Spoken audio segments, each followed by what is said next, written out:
Hi dears, welcome back to EdCom. EdComന്റെ മൂന്നാമത്തെ പാർട്ടിലേക്ക് BCom BBAയുടെ corporate accounting ആണ് നമ്മൾ ഡിസ്കസ് ചെയ്തുകൊണ്ടിരിക്കുന്നത്. അതിന്റെ മൂന്നാമത്തെ പാർട്ടിലേക്കാണ് നമ്മൾ ഇനി കടക്കുന്നത്. ഓൾറെഡി രണ്ട് പാർട്ട് കഴിഞ്ഞു. Section A, section B. Section ബിയിൽ നമ്മൾ പകുതി ആണ് കഴിഞ്ഞ വീഡിയോയിൽ പറഞ്ഞത്. ഇനി ഇതിന്റെ ബാക്കി നമുക്ക് പരിശോധിക്കാം. സെക്ഷൻ ബിയിലേക്ക് വന്നു കഴിഞ്ഞാൽ നമ്മൾ 14ാമത്തെ ക്വസ്റ്റ്യൻ ആണ് നമുക്ക് പറയാനുള്ളത്. Okay, 14. AB Limited had 3009% preference shares of ₹200 each fully paid up. The company decided to redeem these preference shares at par. ഈ ഷെയർസ് ഒക്കെ പാറിൽ റെഡീം ചെയ്യാനാണ് കമ്പനി ഉദ്ദേശിച്ചത്. എങ്ങനെയാണ് റെഡീം ചെയ്യുന്നത്? By issue of sufficient number of ordinary share or equity shares of ₹25 each at premium of 2. 25 രൂപ 2 രൂപ premium വെച്ചിട്ടാണ് പുതിയ ഷെയർ ഇഷ്യൂ ചെയ്തുകൊണ്ടാണ് ഈ പ്രിഫറൻസ് ഷെയർസ് റെഡീം ചെയ്യാൻ അവർ ഉദ്ദേശിക്കുന്നത്. അതിന്റെ ജേർണൽ എൻട്രി ആണ് നമ്മളോട് ഇതാ പറഞ്ഞിട്ടുള്ളത്. ഓക്കെ, അപ്പൊ നമ്മൾ പുതിയ ഷെയർ ഇഷ്യൂ ചെയ്യുമ്പോൾ ഉള്ള ആദ്യത്തെ അതിന്റെ ജേർണൽ എൻട്രി നമ്മൾ കൊടുക്കുക. അതിന് ജേർണൽ എൻട്രി കൊടുക്കുമ്പോൾ the bank account after to equity share capital, നമ്മൾ ഷെയർ ക്യാപിറ്റൽ ഇഷ്യൂ ചെയ്യുമ്പോഴുള്ള journal entry bank account up to equity share capital. ഇനി ഇഷ്യൂ ചെയ്യുമ്പോൾ നമ്മൾ മനസ്സിലാക്കണേ 2 രൂപ പ്രീമിയത്തിലാണ്. അതുകൊണ്ട് നമ്മൾ പ്രീമിയം സെക്യൂരിറ്റീസ് പ്രീമിയം അക്കൗണ്ട് എന്ന് കൊടുത്തു. ഓക്കെ അല്ലെ?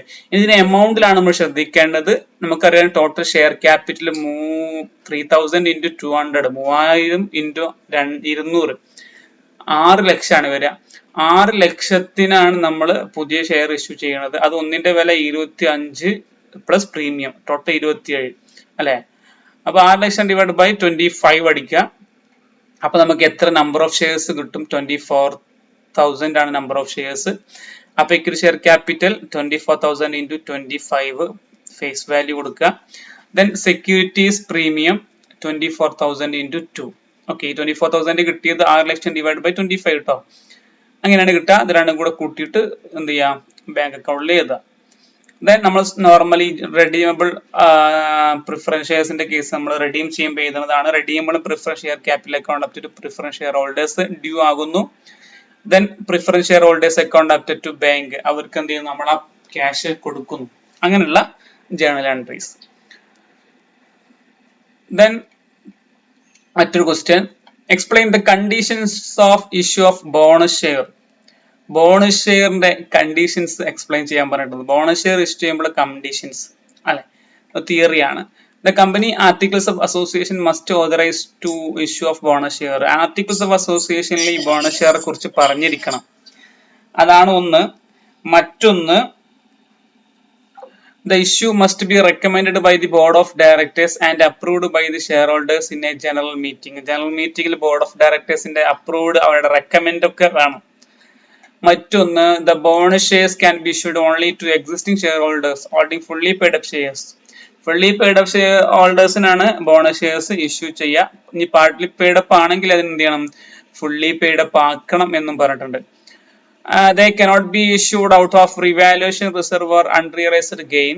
Then company must comply with the SEBI regulations. കുറച്ച് സെബിയുടെ കുറച്ച് റെഗുലേഷൻസ് ഉണ്ട്. സെക്യൂരിറ്റീസ് എക്സ്ചേഞ്ച് ബോർഡ് ഓഫ് ഇന്ത്യയുടെ റെഗുലേഷൻസ്, നിയമങ്ങളൊക്കെ ഉണ്ട്. അതും പാലിക്കണം എന്നുള്ളതാണ് പറയുന്നത്. ഇനിയും കുറച്ചും കൂടെ ഉണ്ട്. അപ്പോൾ പ്രധാനപ്പെട്ട കുറച്ച് മാത്രമേ അതിൽ ആഡ് ചെയ്തിട്ടുള്ളൂ.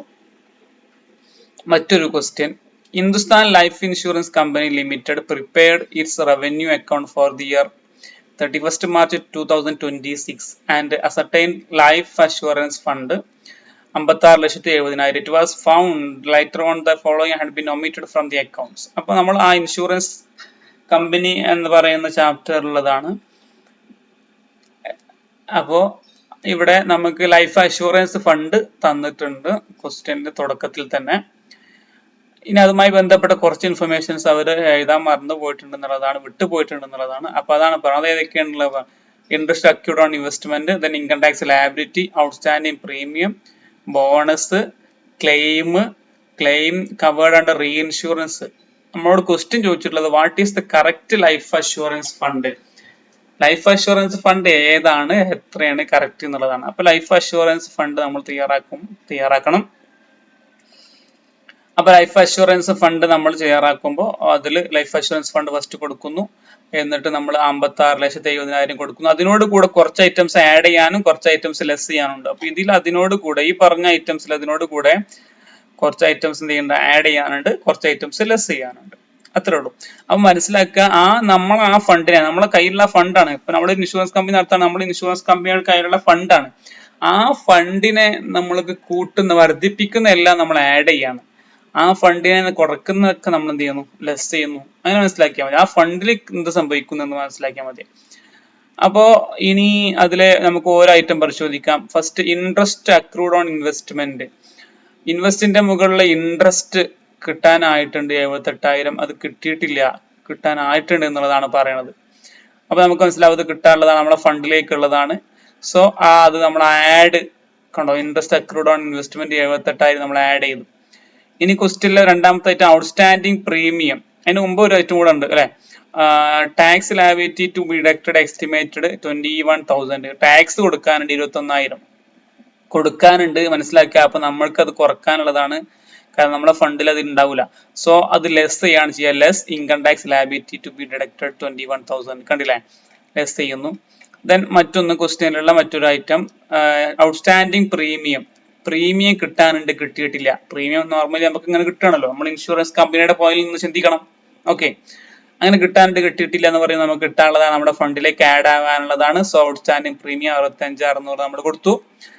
Then bonus utilised reduction of premium. ഈ ബോണസ്, ഈ ഒരു ഐറ്റത്തിന്റെ പ്രത്യേകത, ഈ ഒരു ട്രാൻസാക്ഷന്റെ പ്രത്യേകത, ഇത് രണ്ട് ഭാഗത്തും കാണിക്കാം, അല്ലെങ്കിൽ രണ്ടിടത്തും ഒഴിവാക്കാം. Bonus utilised in reduction of premium, premium കൊടുക്കാൻ വേണ്ടി ബോണസ് യൂസ് ചെയ്തതാണ്. ഇത് നമുക്ക് ആഡ് ചെയ്യുകയും ചെയ്യാം, ലെസ് ചെയ്യുകയും ചെയ്യാം. അത്തരം ഒരു ട്രാൻസാക്ഷൻ ആണ് ഇത്. അപ്പോൾ ശ്രദ്ധിക്കുക. അപ്പോൾ രണ്ട് ഭാഗത്തും കൊടുക്കാം, ആഡിൽ കാണിക്കാം, ലെസ്സിലും കാണിക്കാം, അല്ലെങ്കിൽ രണ്ടിലും കാണിക്കാതിരുന്നാലും മതി. ഓക്കെ, നമ്മളിവിടെ രണ്ടിലും കാണിച്ചിട്ടില്ല. ദെൻ മറ്റൊന്ന്, claims intimated but not yet admitted. Claim കൊടുക്കാനായിട്ടുണ്ട്, പക്ഷെ ഇതുവരെ കൊടുത്തിട്ടില്ല എന്നുള്ളതാണ്. അപ്പൊ നമുക്ക് മനസ്സിലാക്കണം അത് കൊടുക്കാനുള്ളതാണ്, കൊടുത്തിട്ടില്ല. സോ അതുകൊണ്ട് നമ്മൾ ലെസ് ചെയ്യണം. Claims intimated but not admitted 34,800. Then മറ്റൊരു item, claim covered under reinsurance. റീ ഇൻഷുറൻസിന്റെ മുകളിൽ ക്ലെയിം കിട്ടിയിട്ടുണ്ട്, കാരണം നമ്മൾ വേറെ കമ്പനിയിൽ ഇൻഷുറൻസ് എടുത്തായിരുന്നു, ആ കമ്പനി നമുക്ക് ക്ലെയിം കിട്ടിയിട്ടുണ്ട്. കിട്ടുക എന്ന് പറയുന്നത് നമ്മൾ ആ ഫണ്ടിലേക്ക് കിട്ടുന്നതാണ് അല്ലെ, ഫണ്ട് ആഡ് ആവുന്നതാണ്. സോ നമ്മളത് ആഡ് ചെയ്ത് കാണിച്ചു. എന്നിട്ട് എല്ലാം കൂടെ കൂട്ടി ബാക്കിയുള്ള ഈ ലെസ് ചെയ്യാനുള്ള എന്ത് ചെയ്യുക, ലെസ് ചെയ്യുമ്പോൾ നമുക്ക് ഈ ഒരു എമൗണ്ട് ആൻസർ ആയിട്ട് കിട്ടും. ദെൻ മറ്റൊരു question, X limited decide to make right issue to existing shareholders in proportion of 3 shares for every 4 held share. ഇത് നമ്മുടെ ബോണസ് ഷെയറുമായി ബന്ധപ്പെട്ട ഒരു ക്വസ്റ്റ്യൻ ആണ് അല്ലെ. Issue price per share ₹150, market price at the time of right issues 200. അപ്പൊ ഓരോന്ന് മനസ്സിലാക്കുക, 3 ഷെയർ ആണ് നമ്മൾ കൊടുക്കണ right share for every existing share. ഇപ്പൊ 4 എക്സിസ്റ്റിംഗ് ഷെയറിന് 4 ഷെയറിന് 3 ഷെയർ വീതം, 4 ഷെയർ എടുത്തവർക്ക് 3 ഷെയർ വീതം നമ്മൾ എന്ത് കൊടുക്കും, റൈറ്റ് ഷെയർ കൊടുക്കും അല്ലെ. അപ്പൊ അത് മനസ്സിലാക്കണം. അതിന്റെ ഇഷ്യൂ പ്രൈസ് 150 ആണ്, മാർക്കറ്റ് പ്രൈസ് 200 ആണ്. ഓക്കെ, ഇനി ഇതിന്റെ calculate value of right calculate ചെയ്യാണ് നമ്മളോട് ക്വസ്റ്റ്യനിൽ പറഞ്ഞിട്ടുള്ളത്. വാല്യൂ ഓഫ് റൈറ്റ് കാണാനുള്ള ഒരു ഇക്വേഷൻ ഉണ്ട്, 3 സ്റ്റെപ്പ് ബൈ സ്റ്റെപ്പ് ആയി ചെയ്യുന്ന ഇക്വേഷൻ, 3 സ്റ്റെപ്പ് ആണുള്ളത്, ABC. അപ്പൊ ആ ഇക്വേഷൻ കൊടുത്തു കഴിഞ്ഞാൽ സിമ്പിൾ ആണ്. ഫസ്റ്റ് നമ്മൾ ടോട്ടൽ പ്രൈസ് കാൽക്കുലേറ്റ് ചെയ്യാൻ, ടോട്ടൽ പ്രൈസ് കാൽക്കുലേറ്റ് ചെയ്യാനുള്ള equation, market price of existing ഷെയർസിന്റെ market price add issue price of proportionate right issue. അപ്പൊ 4 ഷെയർ ആണ് എക്സിസ്റ്റിംഗ് ഷെയർ ഉള്ളത്, 4 ഷെയർ, ഒന്നിന്റെ വില 200 ആണ്. അതായത് റൈറ്റ് ഇഷ്യൂ മാർക്കറ്റ് പ്രൈസ് ആണ് പറഞ്ഞിട്ടുള്ളത് കണ്ടോ, മാർക്കറ്റ് പ്രൈസോ 200, 4 × 200 800. ദെൻ നമുക്കറിയാം റൈറ്റ് ഇഷ്യൂ 3 ആണ്, മൂന്നെണ്ണത്തിൽ ഒന്നിന്റെ വില 150 ആണ്. ഓക്കെ, സോ 3 × 150, അത് രണ്ടും കൂടെ കൂട്ടിയിട്ട് 1250 കിട്ടും. ഫസ്റ്റ് സ്റ്റെപ്പ് കഴിഞ്ഞു. Second step, average price calculate ചെയ്യാൻ പറഞ്ഞിട്ടുണ്ട്. ആവറേജ് പ്രൈസ് കാൽക്കുലേറ്റ് ചെയ്യാനുള്ള equation, total price divide by number of existing share plus number of right share. Total price നമ്മൾ ഇവിടെ കണ്ടു 1250 ഡിവൈഡ് ബൈ 4 + 3 എക്സിസ്റ്റിംഗ് ഷെയറും അതേപോലെ റൈറ്റ് ഷെയറും ആണ്. അങ്ങനെ 178.57 കിട്ടി. Then last step, value of right equal to market price of share minus average price. Market price ആണ് നമ്മൾ ഓൾറെഡി ക്വസ്റ്റ്യനിൽ ഇവിടെ തന്നിട്ടുള്ളത്. മാർക്കറ്റ് പ്രൈസ് കാണാൻ പറ്റും, മാർക്കറ്റ് പ്രൈസ് 200.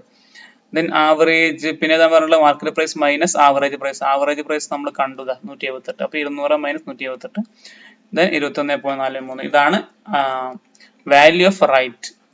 മറ്റൊരു question, A limited acquired the equity shares of rupees equity shares B limited 31/3/2026 on which date the balance sheet of both the companies are follows. നമ്മുടെ consolidation of balance sheet, consolidated financial statement, ആ ഒരു chapter എന്നുള്ള question ആണ്.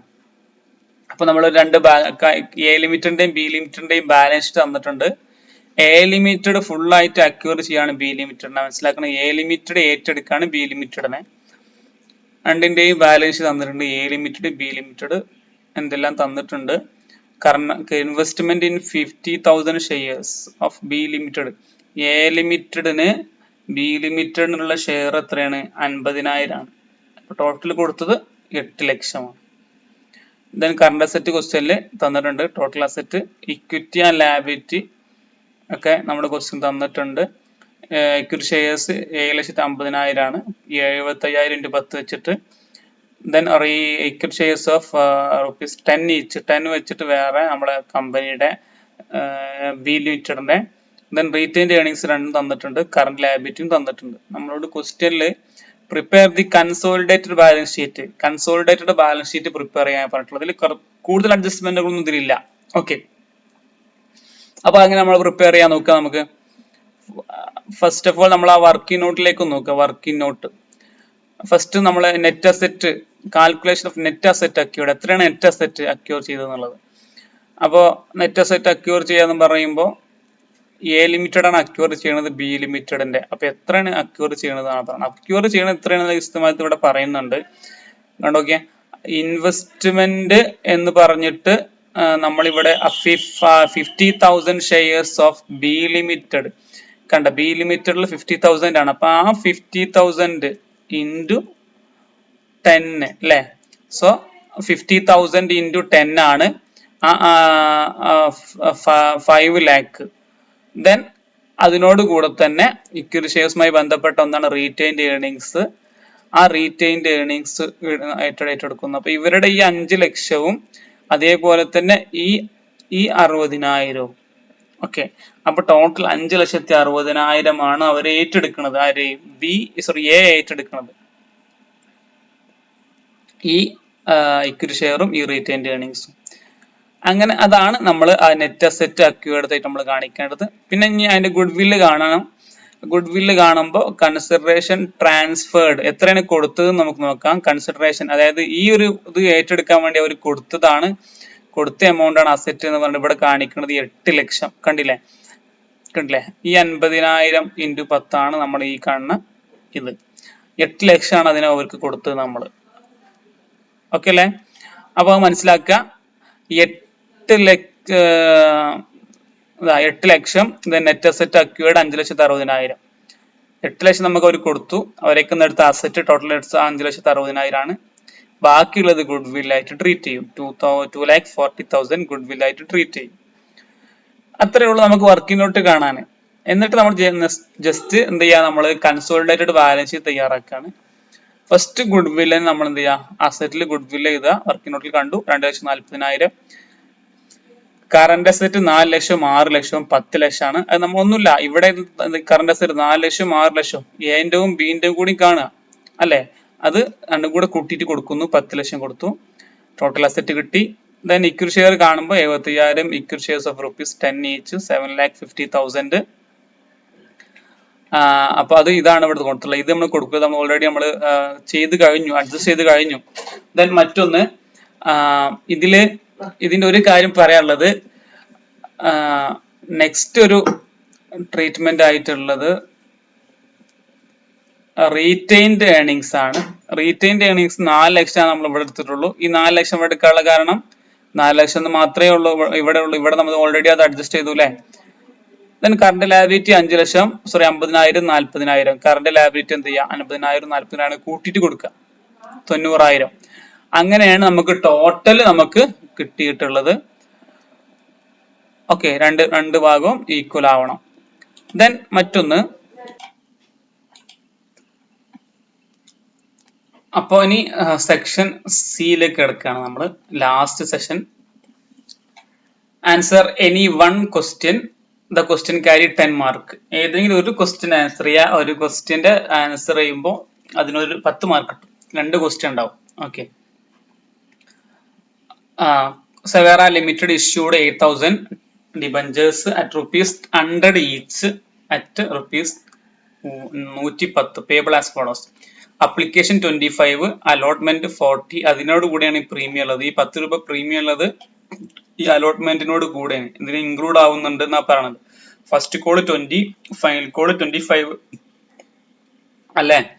അപ്പൊ 25, 50, 50, 50, 40, 90, 20, 110. അപ്പൊ ഇതിൽ എന്ത് total 110 ആയി. ഈ 40-ല് 30 അലോട്ട്മെന്റ് ഉള്ളൂ, ബാക്കി 10 പ്രീമിയാണ്. ബേസിക്കലി മനസ്സിലാക്കേണ്ട കാര്യം അതാണ്. Okay. Then all the debentures were applied for allotted accordingly. All money were duly received. Debentures issue expense 8000 ഉണ്ട്. Debentures issue expense ഒരു 8000 തന്നിട്ടുണ്ട്. ജേണൽ എൻട്രി തയ്യാറാക്കാനാണ് പറഞ്ഞിട്ടുള്ളത് അല്ലെ? നമ്മൾ ഇതേപോലെ നമ്മൾ ഓൾറെഡി ചെയ്തിട്ടുണ്ട് ഈ ഷെയറിന്റെ കാര്യത്തിൽ. അപ്പൊ അതിന് ഡിബഞ്ചറിന്റെ കാര്യത്തിലും ഉണ്ടാവും. ഓക്കെ. ഫസ്റ്റ് ഡിബഞ്ചർ അപ്ലിക്കേഷൻ കിട്ടുന്നു. Bank account up to debenture application. Share ആണെങ്കിൽ ഇവിടെ ഷെയർ അപ്ലിക്കേഷൻ കൊടുത്താൽ മതി. അത്ര വ്യത്യാസമുള്ളൂ കേട്ടോ. മനസ്സിലാക്കുന്ന എല്ലായിടത്തും അങ്ങനെ തന്നെ, ഇവിടെ താഴെയുള്ള ജനറൽക്ക് അങ്ങനെ തന്നെ. Bank account up to debenture application 2 ലക്ഷമാണ് എമൗണ്ട്. 2 ലക്ഷം. കാരണം അപ്ലിക്കേഷന്റെ വില 25 ആണ്. ക്വസ്റ്റ്യൻ നമ്മൾ കണ്ടു അപ്ലിക്കേഷൻ 25 അല്ലെ? അങ്ങനെ 8000 ഷെയർ ആണ് ഇഷ്യൂ ചെയ്യണമെന്ന് മനസ്സിലാക്കുക. ഇപ്പൊ 25 × 8 അങ്ങനെയാണ് മനസ്സിലാക്കേണ്ടത്. 8000 ഷെയർ. ഓക്കെ, അങ്ങനെ കിട്ടി. Then debenture application account up to debentures, അതിനെ ട്രാൻസ്ഫർ ചെയ്തു നമ്മൾ.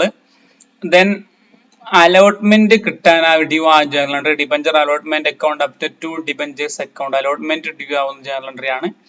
ഡിബഞ്ചേഴ്സ് അക്കൗണ്ട് എന്ന് പറയുന്നത് നമ്മൾ നേരത്തെ പറഞ്ഞു 40 അലോട്ട്മെന്റ് ടോട്ടൽ 40 ആണ്. അതിൽ 10 പ്രീമിയം ആണ്. അപ്പൊ 30 ആണ് ശരിക്കും അലോട്ട്മെന്റ് ഉള്ളൂ അല്ലെ? അതാണ് 30 × 8000.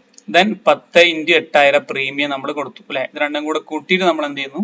ഇവിടെ ആഡ് ചെയ്യുന്നു. ഇത് രണ്ടും ആദ്യം നമ്മൾ എഴുതിയാൽ പിന്നെ അടുത്ത് നമുക്ക് ഇവിടെ രണ്ടും കൂടി കൂട്ടിയിട്ട് കൊടുത്താൽ മതി. അങ്ങനെയാണ് അത് പ്രീമിയത്തിൽ ഇഷ്യൂ ചെയ്യണതുകൊണ്ടാണ് അല്ലെ? Then bank account up to debenture allotment. Debenture allotment കിട്ടുന്നു, അത് നമ്മൾ കൊടുക്കുന്നു. ടോട്ടൽ എമൗണ്ട് കിട്ടുന്നത്. ദെൻ ഫസ്റ്റ് കോൾ ഡ്യൂ ആവുന്നു. Debenture first call account up to debentures, കാരണം 20 × 8000 അല്ലെ? Then bank account up to debenture first call 20 × 8000, വീണ്ടും 20 × 8000. Bank account up to debenture first call, അത് കിട്ടുന്നു. ഡിബഞ്ചർ ഫസ്റ്റ് കോൾ കിട്ടുന്നു. എന്നാൽ debenture final call ഇതേപോലെ തന്നെ എന്ത് ചെയ്യുന്നുണ്ട്? 25 × 8000 അതും ഡ്യൂ ആകുന്നു, അതും കിട്ടുന്നു. അത്രേ ഉള്ളൂ. വളരെ സിമ്പിൾ ആണ് അല്ലെ? Bank account up to debenture final call account. Then മറ്റൊരു question, explain 3 ways of issue of shares. Shares issue ചെയ്യാനുള്ള 3 വേകൾ എക്സ്പ്ലെയിൻ ചെയ്യാൻ പറഞ്ഞിട്ടുണ്ട്. അപ്പൊ ഞാൻ ജസ്റ്റ് ഇവിടെ സൂചിപ്പിച്ചിട്ടുള്ളത് issued at par, issued at discount, issue at premium. ഇതാണ് അതിന്റെ ആൻസർ വരിക. അപ്പൊ ഇതൊന്ന് എക്സ്പ്ലെയിൻ ചെയ്ത് എക്സാമ്പിൾസ് അടക്കം നിങ്ങൾ എന്ത് ചെയ്യാം? ആൻസർ ചെയ്തുമ്പോൾ കൊടുക്കുക. അപ്പൊ ഇതൊക്കെയാണ് അതിന്റെ പ്രധാനപ്പെട്ട ഭാഗങ്ങൾ.